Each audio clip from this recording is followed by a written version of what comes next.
Our first speaker is Antoinette Sullivan, who is an acupuncturist and a Chinese medical practitioner.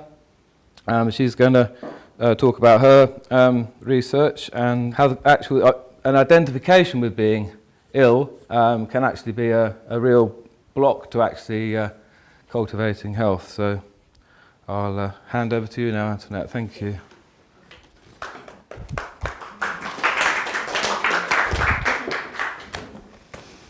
Welcome. It's nice to see quite a few of you here.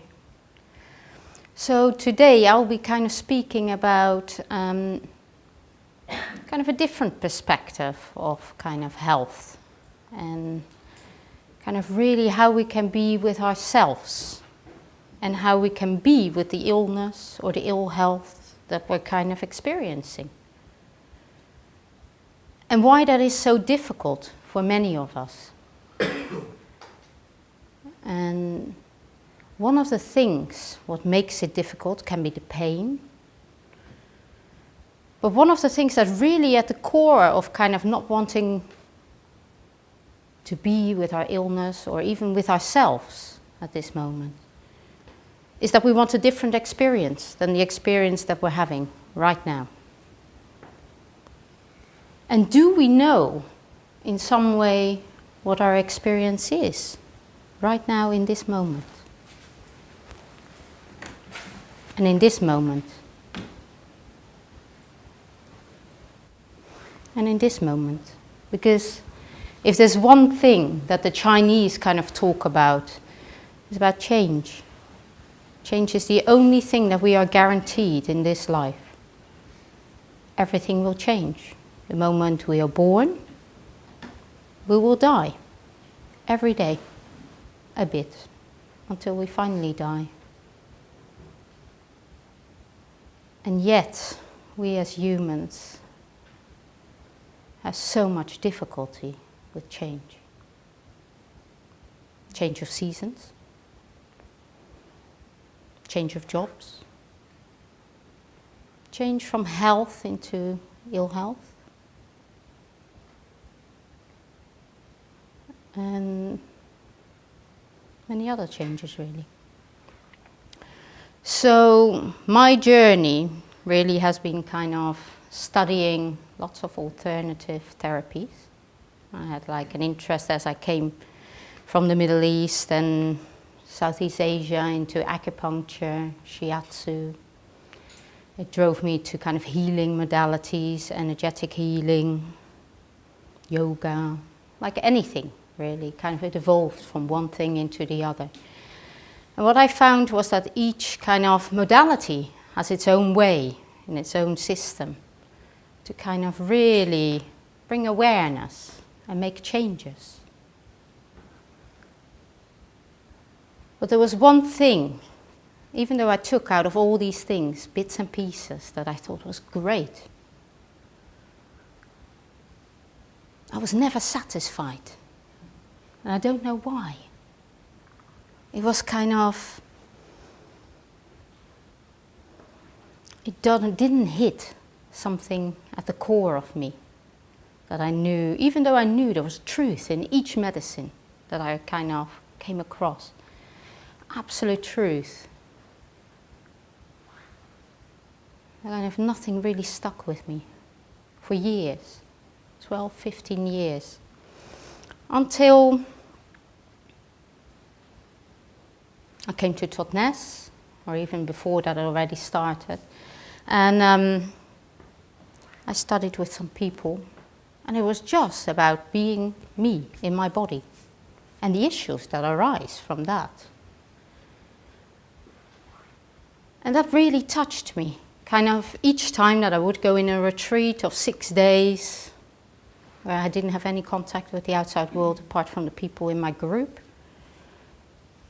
kind of being touched by my own predicament, my own self, my own self-image of who I thought I was, and who I thought I certainly was not, because it didn't fit my own self-image. And as it kind of went along, I could accept more parts about myself.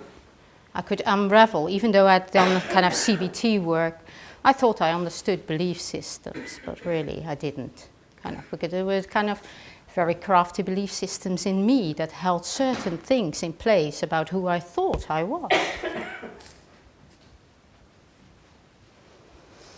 And I still remember to this day, kind of years and years ago, somebody said like, oh, do you get angry?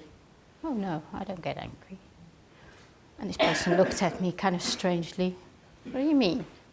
Oh, I don't get angry. I'll only get angry kind of if, you know, something else is done to somebody else. And the next week I had my first episode of true anger.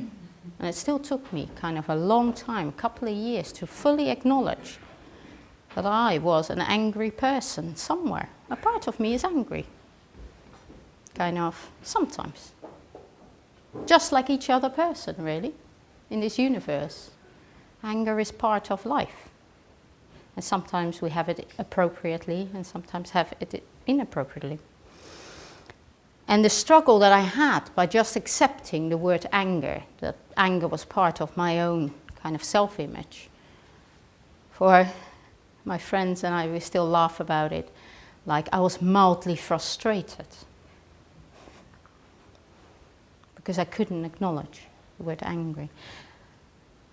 And it's kind of interesting because that really brings me to a whole layer of socialization. How I was brought up in Holland, of all places, in a family with my mother, my father, my brother, where anger was about, but obviously at a young age I perceived that as something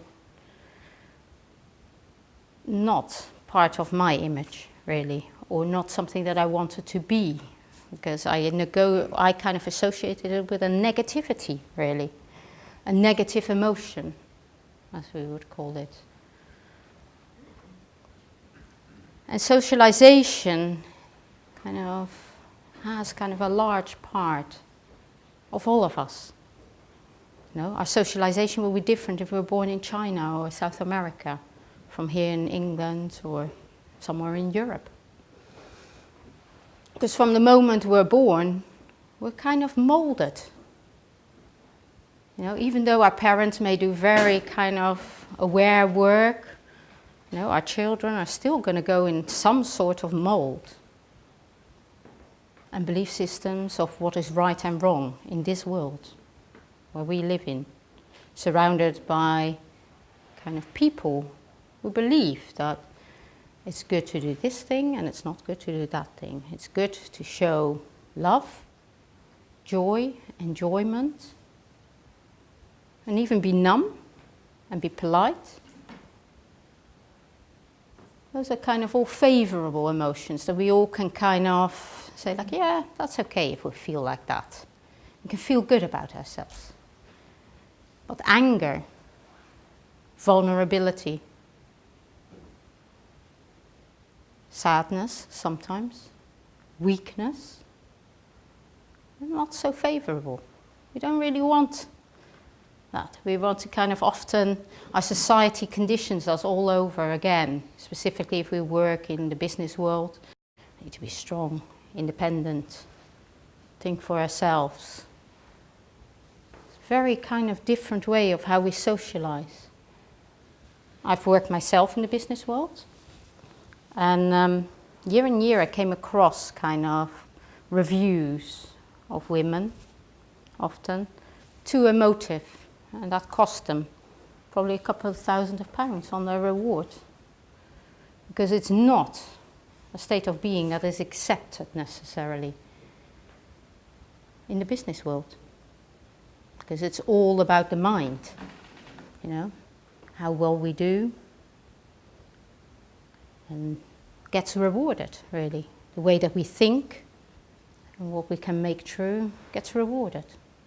But our feelings don't necessarily, get a big place unless we're an artist or musician, kind of in the creative force. Creativity is not necessarily, in a large part of our Western world, rewarded. In my opinion, it should be kind of number one before the mind comes along. So why am I saying this all? It's all kind of bringing in. What has this got to do with ill health? Well, it comes down to kind of, we go a long life, and life is fine. And then suddenly, we find ourselves more tired and more tired, gradually over time. And we find ourselves with an illness.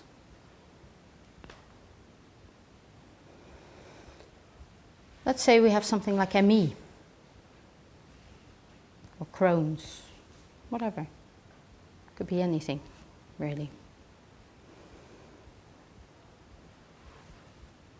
And it's not really something that we want to have, because what we want is the way that we were, often. Because an illness kind of slows us down, often. Or in most cases, it will slow us down. And what it will start to do is give us kind of different experiences. We're tired more. We don't want to be tired. We want to kind of get on with our friends and do our normal life. In a way, forgetting that our normal life got us actually in the place where we are right now. Ill, symptoms. In Chinese medicine, we wouldn't look at kind of Crohn's cancer or ME, whatever label you give. Because all these kind of labels that we get are just symptoms. And each symptom will manifest differently in each other person, because we're all individuals. If two people live a similar life, one may get an illness, the other one won't. Because we all are individuals with a different story to tell. And that story starts when we get born. Then we go through life and we have plenty of resources if we're lucky. Around kind of often 35 onwards, all these illnesses start to kind of appear. More so in this century than ever, really, and it is on the rise. As much as there will be many, many factors kind of that can contribute to that. Could be our lifestyle, our diet, where we live, how we acknowledge or not acknowledge what is going on in us, how we repress things. They're all part of us. They all make up who we are. But one of the things that I'm really interested in, just because of my journey and something that I kind of nowadays weave into anything that I do, or try to do, even being here with you. It's like, what is it like this moment for me?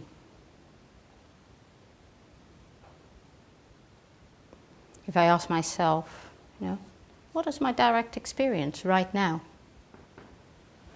Okay, I can feel my feet on the ground. I can feel kind of an interesting feeling that kind of churns about a bit in this area.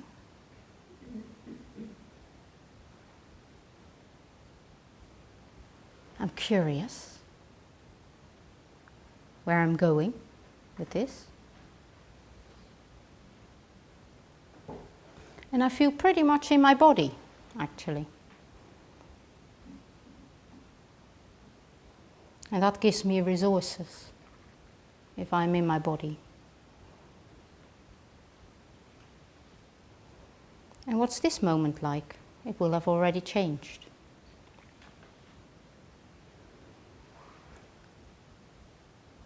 And it's an exercise that we all can do. We don't need anything. We just have to bring ourselves and have a willingness, a curiosity to find out what is actually going on. What is my direct experience?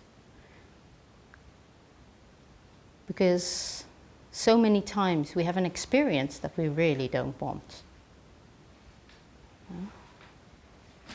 I could say that churning feeling that there was a minute ago, probably 10 years ago, I would have overlooked it.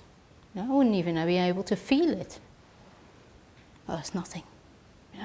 Get on with life.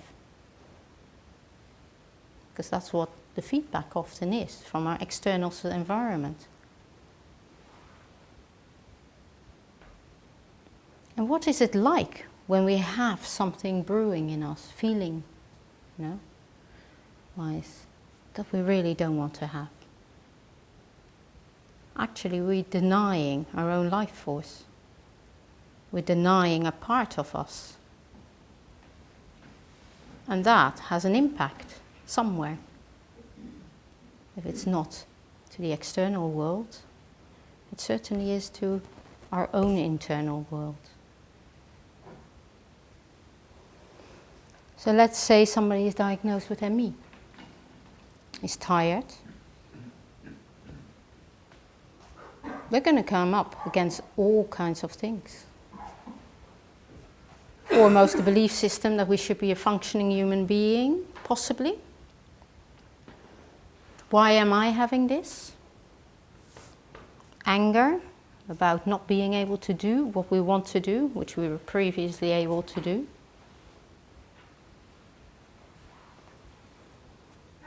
And how can we be with anger?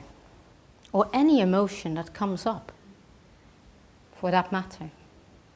Or we may be numb. Or fear. One of the most foremost kind of emotions that isn't really well received in our Western society. And the Chinese know that fear is very powerful. A lot of people diagnosed, the initial diagnosis which they get from their doctors, oh, you have cancer. So now they don't only have the cancer to deal with, but if there's no support, there can be a factor of fear that comes in. And it's not uncommon for people to die out of fear rather than the chemotherapy or the journey thereon. Because fear is not really incorporated in our lives. What do we do with fear? So we have a body, and our body can hold all what is arising, moment to moment, if we pay attention to it. We can move our body. Our body can be kind of a conductor. But foremost, when something comes in, say it is fear, do we recognize that it is fear? Oh, fear is arising. Interesting. We can acknowledge that. And it will have a certain sensation in the body, which will be different for each of you and each individual in the world. And can we have a curiosity into how that uncomfortable feeling may feel in our body? So uncomfortable that really we don't want it. We want something else. We want something better. Something more neutral. But fear is alive, definitely. As is anger, as is joy. All the emotions are alive, and sensations and feelings that we have, moment to moment. Every second, they go on in us. Or in a society like ours, the mind is number one. It sits here and just fuels things off, whilst the rest of us is going on. And to some extent it is bringing in where we acknowledge the mind. The mind can be useful. We acknowledge it, we study it, we look at it, we understand it, what it's trying to do. But it doesn't control us, really.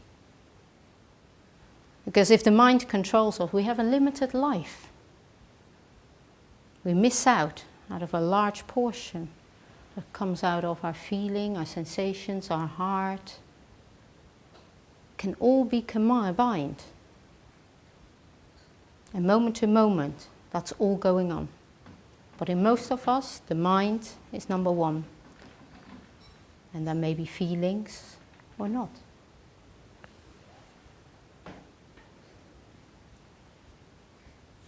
So when we look at being ill or being with ill health, it is really about understanding what goes on for us moment to moment in this moment. Rather than projecting in the future. Yes, you may say like, okay, I'm gonna, have these therapies to support me, and I know this really works well for me. And I set myself up to really kind of be supported and to work through this really. But that's all external to some extent. So what can we do that comes from us, from an internal level, that can contribute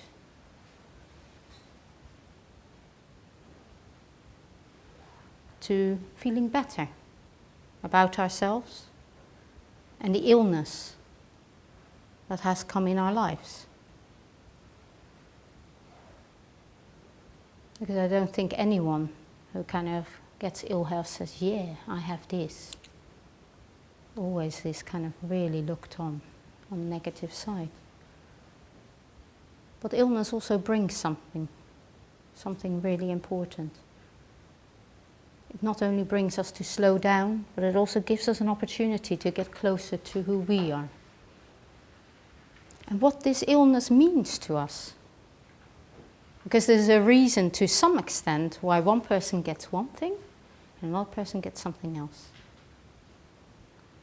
Like we get illnesses and ill health that is perfectly tuned to who we are. So that we can start kind of paying attention to our habits. Because we are creatures of habit. We gain support in habit.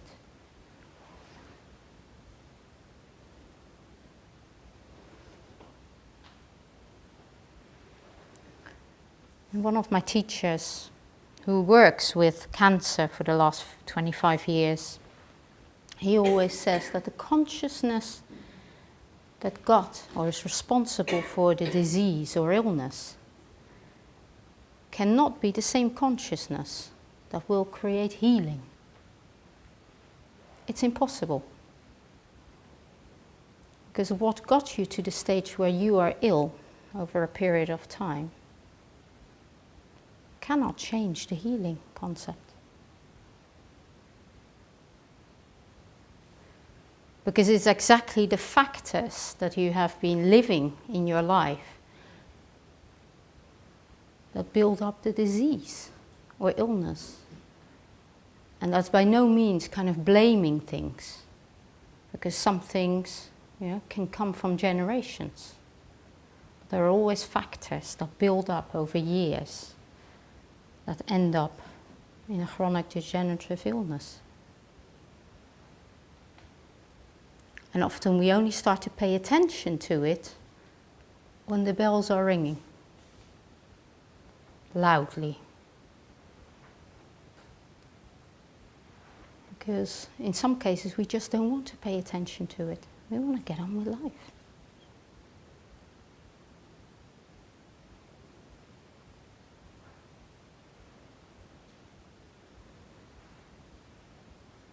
So the consciousness that generates the illness cannot be the same one that generates the healing. Something's got to change.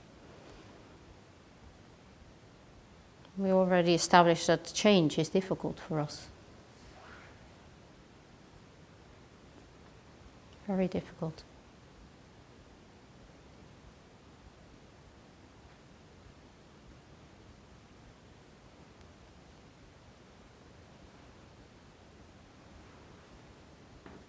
And in some cases, it may just be that, because it's not unknown to us that people who have kind of fatal accidents or who've been ill or had near-death experiences, they see the light and they know who they are, and suddenly everything is lifted from them. That's a change of consciousness, a severe change of consciousness that can change the disease pattern. But for most of us, it's kind of working through the bits and pieces of who we are and who we are not.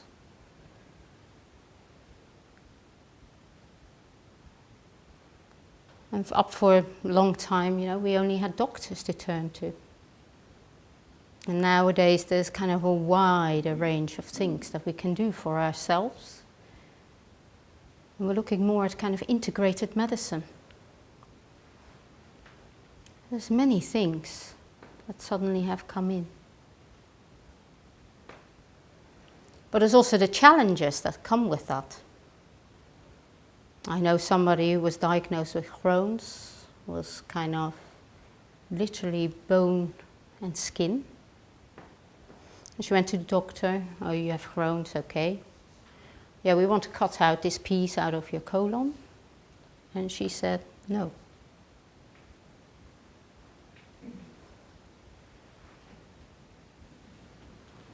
And the doctor said, what do you mean, no? If we don't cut it out, then X, Y, Z, whole stories. She says, no, I'm not cutting bits out. I want to go home and think about that. So she went home. And she put herself on a specific diet. Got some acupuncture. Got some psychotherapy. Did some other things to kind of support herself. And the next visit she went in, she was still skin and bone. And the doctor said, we really want to kind of cut this piece out, or at least put you on these medications. She said, I'm not really interested, because she'd taken it into her own hands to kind of take blood samples, study the values of her blood. And one of the values where they were kind of really critical about, because it was 60 and it should only be 3, had come down to 12 within a month. And they said, we want you on this medication, we want to cut this out. And she says, yes, but what about this, What you were so concerned about has come down. Yes, but, we can't guarantee that it stays there, blah, blah, blah, blah. She says, no, I'm not interested. And she carried on, believing in herself. Not looking for the validation of doctors, other people. In some way, she knew she was doing the right thing for her.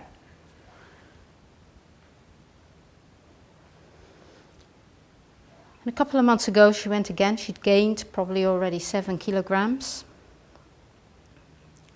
And they basically said, listen, we really want to put you on this medication. We know that it can cause skin cancer, and we know you have a background of skin cancer, but we really want to put you on this medicine because, we think that it really could deal with Crohn's. And she said no, and angry letters were sent backwards and forwards. And recently she went and she had kind of her blood values had come down to 5. She had gained kind of lots of weight.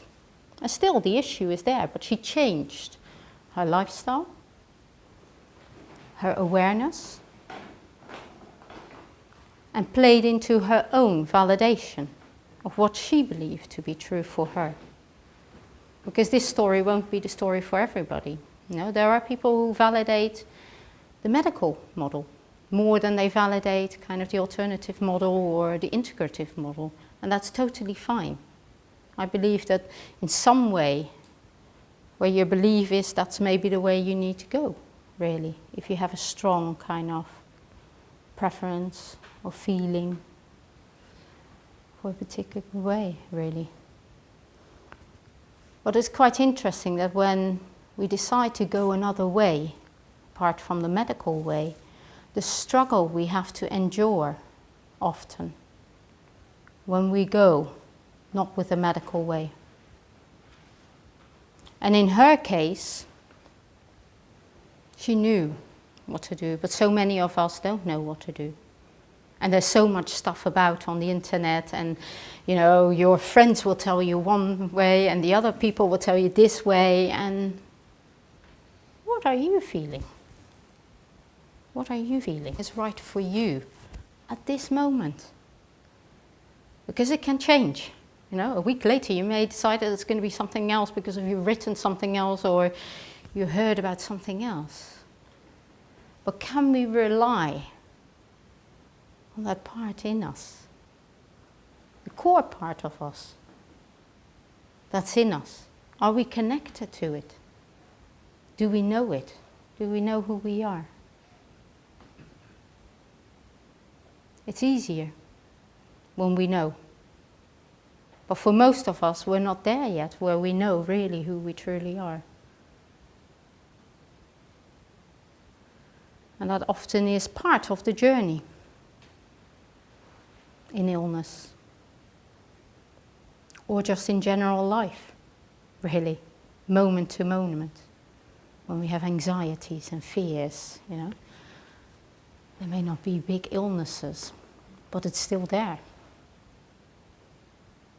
We don't want those experiences. It's not part of us. We want something else. But yet, whatever it is knocking on our door and saying, I'm here. I want you to look at me. Look in me. And it's to some extent also the studies of Stephen Levine, kind of already in the 60s,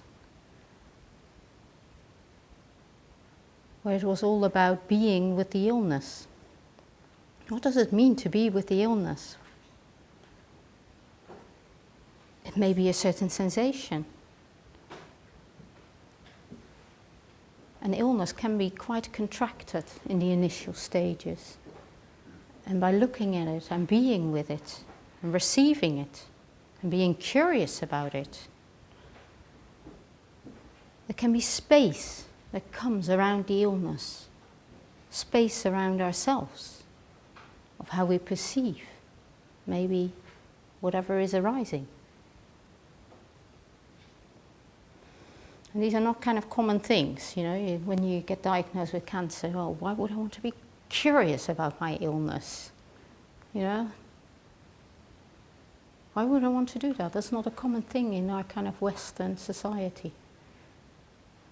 To be interested.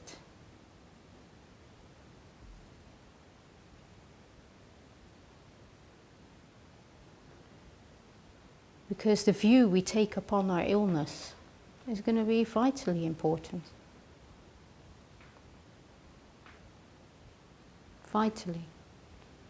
To how we kind of gain better health, really.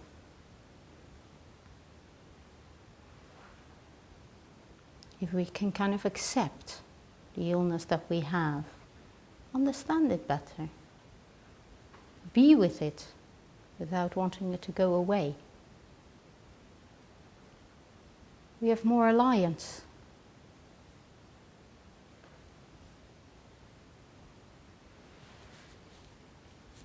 Rather than a fight. Because fight is there, of course.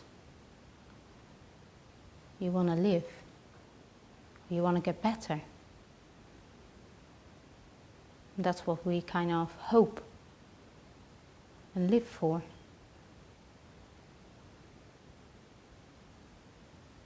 And that's why it's so important to kind of make friends with whatever is arising in us. And to welcome that and be touched by whatever is arising. Can we be touched that I have ME?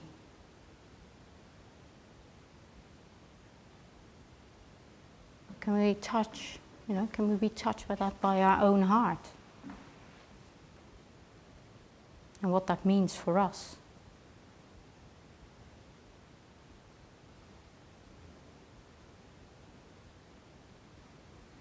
And it's a very different way of looking at kind of illness. But it's something that each and every one of us can do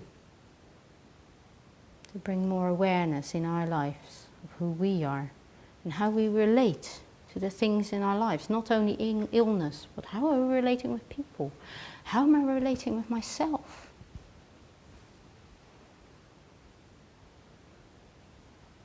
Am I relating with myself?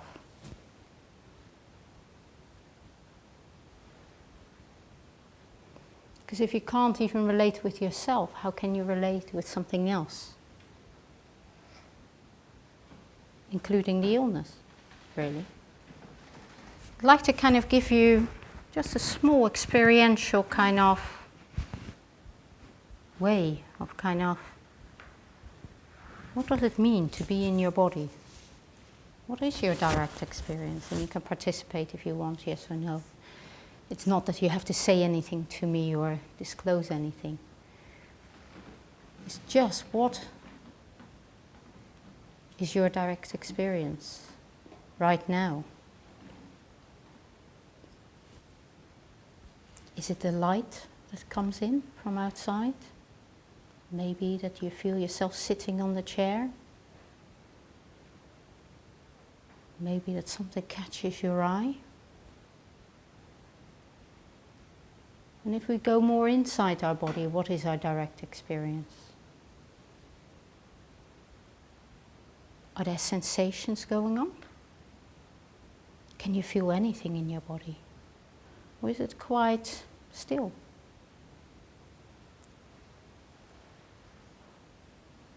Numb? Irritated? Can be anything. And the most beautiful thing of this thing is that nothing is wrong. Everything is welcome. Everything is welcome. It's just a moment. And what's your direct experience now? This is a new moment.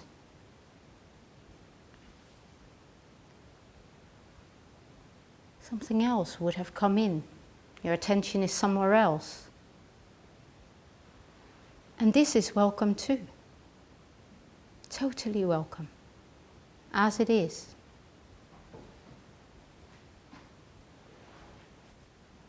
And to some extent, these are easy, ways of kind of relating to what goes on internally. But we start with small steps. The easy stuff is first what comes. What can we acknowledge in ourselves? And then as we continue to do this, moment to moment, there's things that we become aware of that we never thought was there. Oh, what is this? Oh, this feels really not nice. And can I just not make that wrong? Can I make the uncomfortable, painful experiences not wrong, but can I welcome them just as they are? I don't have to fix anything, I don't have to change anything, just is here, right now. And it's welcome. As a representation of who I am in this moment. And there will be a next moment, and there will be change. And to be touched by our own predicament, our own being, of what goes on in ourselves. Why we favor certain things and not favor other things. It brings us closer to who we are. Not needing to validate our experience that we are having. We don't need validation from others. Why would we?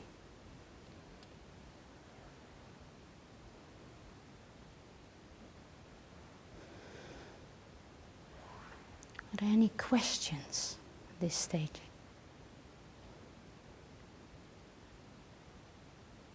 Great.